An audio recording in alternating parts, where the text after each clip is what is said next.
काफी पुरानी बात है। एक सपेरे ने एक सांप को पकड़ा और बैंड की टोकरी में कैद कर दिया और तभी एक चूहे को भी पकड़ाए। चूहा मेरे सांप के लिए बढ़िया भोजन है और सांप की ही टोकरी में डाल दिया।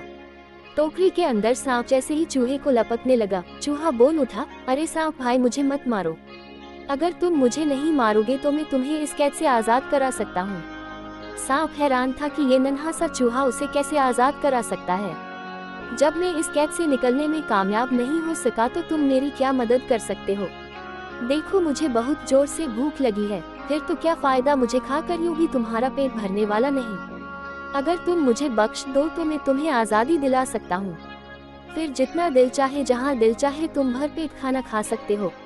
मोटे मोटे चूहे, बढ़िया मेढक, छिपकलियाँ सब तुम्हें खाने को मिल सकती है।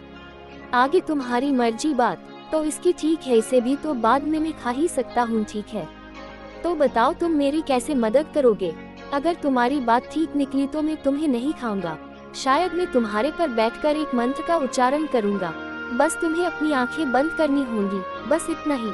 हाँ, जब मंत्र पूरे हो जाएंगे मैं तुम्हें बुलाऊंगा, परंतु याद रहे तब तक ना तुम आंखें खोलोगे, नहीं हिलोगे, जुलोगे, समझे? ठीक है, जैसे तुमने कहा मैं वैसा ही करने को तैयार हूँ, परंतु बाहर निकलकर मेरी प्रतीक्षा करना। सांप ने अपनी आंखें बंद कर ली। चूहा सांप के सिर पर चढ़ गया। जल्दी जल्दी वो पिटारी को अंदर से कुतरने लगा।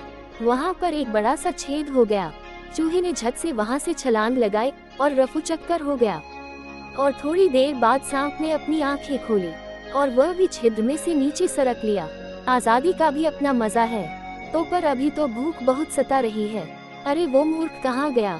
शैतान शायद भाग गया है। जाएगा कहाँ? अभी ढूंढता हूँ उस नटखट शैतान को। और वे चूहे को इधर उधर तलाशने लगा, परंतु चूहा तो कहीं खो गया था। कुछ दिनों के बाद सांप को चूहों का एक बिल नजर आया।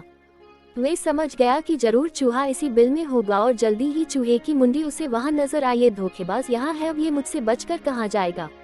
अरे ओ चूहे, तुम मुझे धोखा देकर कहाँ भाग गए थे? अब बाहर आओ ना, क्यों सता रहे हो? हम तो पुराने मित्र हैं। मित्र और तुम क्या कहते हो? कहीं ये मुमकिन है? ये तो हम दोनों जानते हैं कि हम में मित्रता हो ही नहीं सकती। उस दिन तो तुम भी मजबूर थे और मैं भी, इसीलिए दोस्ती का सारा नाटक हो। मैं तो अपनी जान बचाने के लिए मित्रता का ढोंग कर रहा था। दोस्ती हमेशा बराबर वालों में हो सकती है। कहाँ तुम इतने बलशाली और कहाँ मैं इतना कमजोर। हम कभी मित्र नहीं हो सकते। जाओ बाबा, माफ करो। ये तो बहुत समझदार है, इसे झांसा देना अब मेरे बस की बात नहीं। अब मुझे कहीं और अपना भोजन तलाश करना चाहिए। मोरल, मित्रता हमेशा बराबर वालों के साथ करनी चाहिए।